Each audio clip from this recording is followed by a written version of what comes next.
Et on poursuit ça avec l'épisode de Dynamite du 5 juin 2024 où il y avait un petit peu plus de bons matchs de lutte, pas juste des bonnes promos. On va commencer ça par un match que tu as bien apprécié, une petite mention en fait. En fait, c'est une mention, moi j'aime beaucoup Mark Briscoe, je pense que je l'ai déjà dit quand même souvent. Gros babyface, puis moi je vais juste vous inviter à aller voir le match pour comprendre un peu l'idée derrière un gros babyface, la façon que son interprétation à Mark Briscoe d'apporter exactement c'est quoi un babyface. Je pense que les Briscoes ont toujours travaillé comme babyface la majorité de leur carrière. Sauf erreur, je sais qu'il y a eu une run un moment donné aussi qui était méchant, là, mais je pense que ça fonctionne mieux leur énergie comme babyface. Et là, comme Mark Briscoe, je pense qu'il va être babyface pour la majorité du reste de sa carrière. Je pense que ça lui fit très très bien. C'est juste d'aller voir le travail et la psychologie du babyface derrière, surtout un lutteur qui est plus gros que lui et qui travaille comme heel, qui est Brian Cage. De voir le travail de Mark Briscoe derrière tout ça, de la façon que je devine a aidé aussi à monter le match. J'imagine qu'ils ont un très gros droit de veto sur ce qu'ils vont faire dans le match, Mark Briscoe. Je vous invite à aller voir ce match-là juste pour comprendre la psychologie derrière. Des fois, c'est des détails de même. C'est des matchs, c'est pas les meilleurs matchs, mais de le voir avec un angle différent. J'aime bien aller des fois juste analyser une partie précise dans certains matchs pour comprendre un peu mieux, des fois, la totalité de d'autres matchs. Ça aide à aiguiser certains aspects comme fan ou comme analyste, je veux dire, ou comme sommelier, en fait, de la lutte. Fait que je vous invite à aller voir ça pendant le Dynamite du 5 juin 2024. Yes, puis on a eu sinon encore une espèce de squelette qui s'est passé à travers tout l'épisode. Ouais. Et c'était Chris Jericho cette semaine qui avait le poids de faire plein de petits segments à travers le Dynamite. Un Chris Jericho très niaiseux, là, ça s'est rendu clair, là, le personnage. Ouais, il là. a monté le volume à 11, là, le volume du personnage, là, il l'a craqué au bout, puis je pense que ça fonctionne. Allô? Allô? Salut? Ça va? Oui? Content que je sois là? Yeah! Puis très bon parce qu'il donne des conseils à tout le monde, hein? Ouais. Fait que là, il dit ça. Tu sais, moi, tellement passé de temps devant la caméra, je sais tout comment être bon derrière la caméra, avec le montre au caméraman, quand il arrive, comment filmer. Il prend la take lui-même. Un peu plus tard, il fait plein de manières différentes. Là, que je vous ai juste noté celles que j'ai trouvées les plus drôles. Montre à quelqu'un qui va chercher de la bouffe au buffet comment bien faire une bonne scoop pour le mettre dans son assiette. Parce que lui, il a 30 ans d'expérience à être sur du Gatorade puis manger ça, fait qu'il le montre. Quand il va parler aux deux Québécois, hein, il conseille Daddy Magic, Papa Magie, comment être bien parlé, bien articulé, parce qu'il est bon aussi au commentateur, Chris Jericho, fait qu'il doit prendre ses conseils. Mais faut dire que Daddy Magic, Matt Menard, a pris la place comme annonceur officiel à Rampage de Chris Jericho. Ouais. Fait que Matt Menard qui va faire plus de commentaires, donc il lui donne des conseils pour ça. C'est un lien avec ça. Oui. C'est un lien aussi avec le fait qu'ils ont déjà été des petites branches de la connaissance. J'ai été associé à Chris Jericho. Et là, justement, parle à Matt et il dit tu vas être papa dans pas long, mais hey, tu viendras me voir pour des conseils. Je vais te donner des bons conseils comme papa. Et finalement, va voir. Et là, je pense que ça se dirige vers ça la semaine prochaine. Là, la petite rivalité entre Chris Jericho et son clan, ainsi que Private Party. Ouais. Parce que là, il leur donne des conseils de comment faire les parties. Puis il est comme, faites-les pas privés, faites-les publics. Appelez-vous Public Party. Mais plus le fun quand il y a plus de monde au public. Bye bye, ciao. Puis là, évidemment, ils le prennent pas vraiment. Fait qu'on va avoir un match. Mais tu sais, tout ça, c'est niaiseux, c'est drôle. C'est une bonne manière de faire ça. En fait, on n'aura pas un match. Ils vont les inviter au segment. Mais c'est quoi, TV Time? Vous savez tout, j'aime ça. Ça, c'est très un peu méta TV Time. Ouais. Un segment qui s'appelle TV Time. Fait que je vais t'inviter pour avoir du TV Time. C'est parfait. Puis moi, j'aime beaucoup aussi tu as un Brian Keith en arrière qui fait juste dire des commentaires un peu passifs-agressifs, presque menaçants après que Chris soit parti. C'est comme si il vient juste rajouter l'insulte à l'injure en faisant comme hey, reste qu'on est menaçant pareil, on n'est pas juste comme. Fait que je trouve quand même bon l'énergie de Brian Keith au travers de tout ça, qui pourrait très facilement, dans 2 semaines, trahir l'arbre de la connaissance juste parce qu'il embarque pas depuis le début dans la gimmick, mais qui a été quand même poussé comme heel, comme personnage heel. Très stupide, très niaiseux, j'adore ça. Vraiment, vraiment, vraiment. Puis c'est le fun aussi que ça soit Keith parce que il est plus petit que Big Bill. Ouais. Fait que là, c'est comme lui qui est comme le il est pas les bras, mais il joue le rôle un peu de quelqu'un qui fait les menaces puis qui intimide. Mm-hmm. Alors que Big Bill la joue plus comédie un peu, comment il réagit présentement, même si quand les matchs arrivent, évidemment, c'est Big Bill. Big Bill, j'apprends tranquillement à l'aimer, puis j'aille pas ça. Dans ce personnage-là, j'aille pas ça. Ouais. Et en tout cas, c'est quand même efficace, fait qu'on vous conseille les différents segments. Il y en a plusieurs là, dans ce Dynamite-là. Sinon, le match de la semaine, parce qu'il n'y a pas grand match qu'on a souligné cette semaine, mais il y en a un que moi j'ai particulièrement aimé, c'est celui entre Saraya et Maria May. Deux menaces. Saraya faisait longtemps qu'on l'avait pas vu lutter en solo. Évidemment, on sait son historique de blessure. Fait qu'on s'assure qu'elle est 100% à chaque fois là, pour pas repartir ça. Et on avait Toni Storm au commentaire de ce match-là.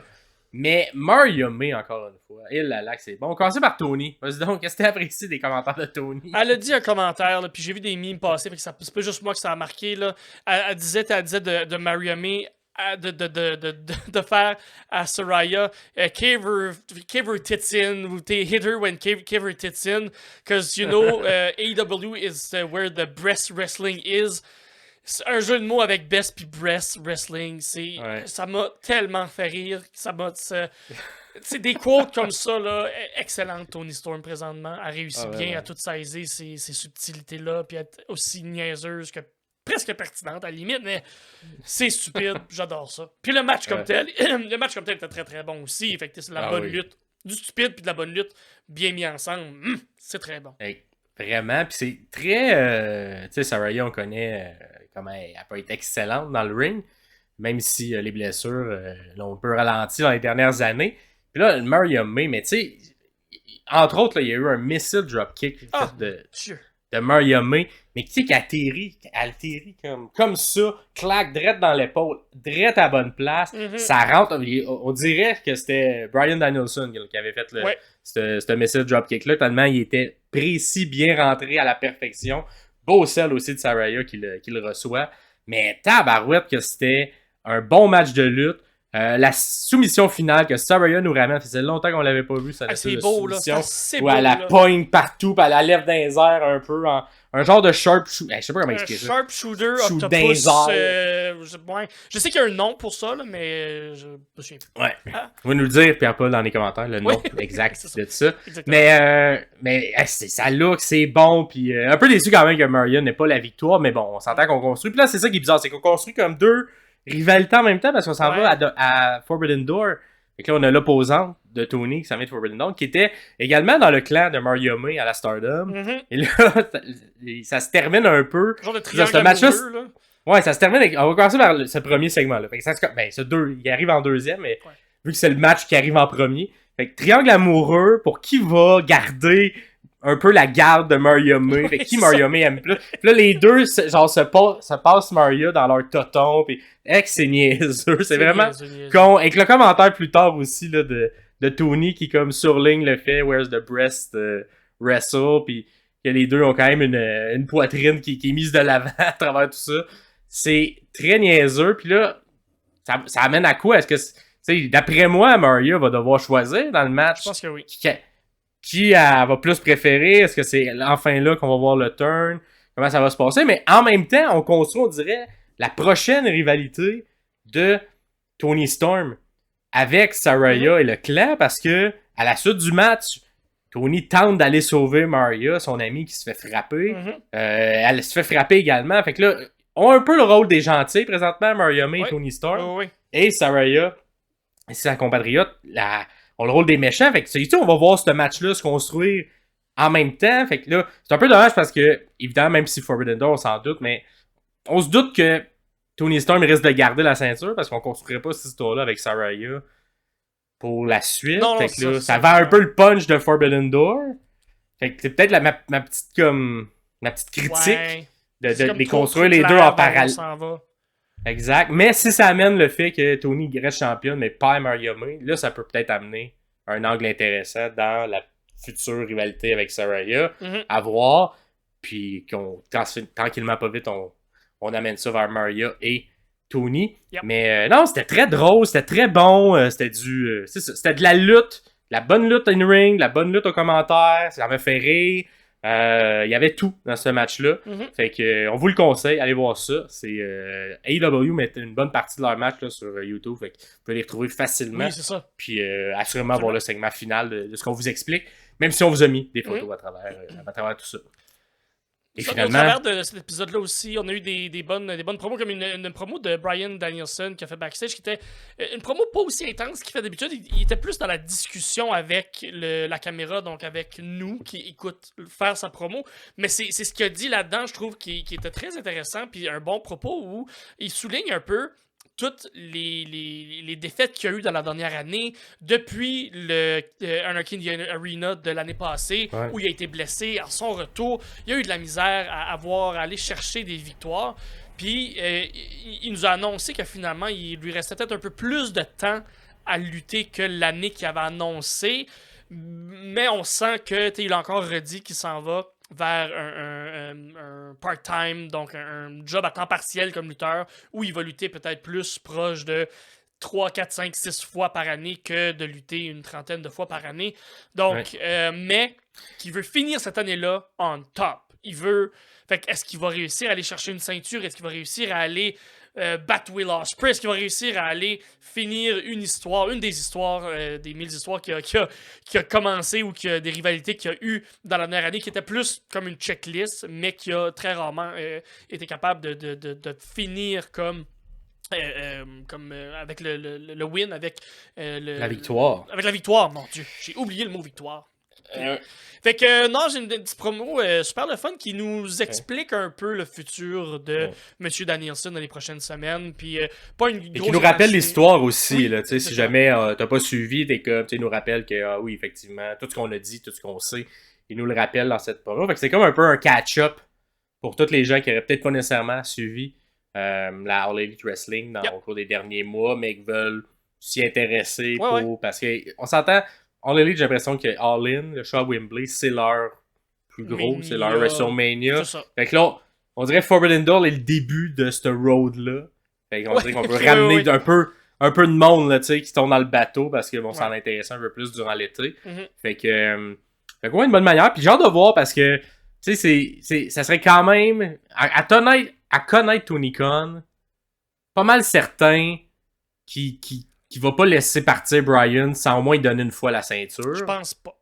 Fait que là, comment ça va se faire? Ça va être long terme, court terme. Bryan, j'ai pas l'impression, un peu comme Sting, avait aussi cette vision-là. J'ai pas l'impression qu'il, lui, veut la ceinture. Mais tu sais, t'es eu dans ta compagnie, fait que ça serait bizarre qu'il n'y ait pas le nom de cette légende-là sur la liste, au moins une fois champion. Fait que comment on va le faire pour le faire, là, évidemment, à Forbidden Door, il y a Will qui est dans le portrait. Fait que là, clairement, Bryan, il s'enligne pour gagner la Hart, le tournoi de la Hart. Hart Foundation. La fondation Hart, oui, ok. Fait que s'il gagne, il y a une chance au titre. Fait que ça sera contre qui, cette chance au titre, on va voir. Il y a également eu une petite promo de retour là, de MJF. Un petit classique facile là, à bien prendre, mais qui a mis les points ici, les bases CT, puis a fait. Vous pensez que vous êtes tous meilleurs. Moi, c'est ça. Qui je vais attaquer les prochains, vous pensez que vous êtes meilleurs. Non. C'est moi le meilleur. Fait mais c'est contre Swerve, je pense que ça a accroché le plus là, parce qu'ils se sont croisés aussi backstage. Ouais, Swerve a adressé tout ça. T'as nommé mon nom, je l'ai entendu, j'ai vu, je l'ai noté. Puis, fait que t'es MJF qui fait juste faire comme n'importe qui, on s'en va en feud, peu importe. Puis j'ai bien aimé ça, t'es MJF qui est jamais mauvais sur le micro. C'est ça, tout efficace. C'est lui qui a ouvert le show, c'est le fun. Exact, puis ça fait le tour de ce Dynamite du 5 juin 2024. Si jamais il y a des choses que vous avez aimées, qu'on n'a pas abordées, n'hésitez pas à nous le dire. En commentaire, venez nous le dire qu'on connaît rien à ça, la lutte, parce que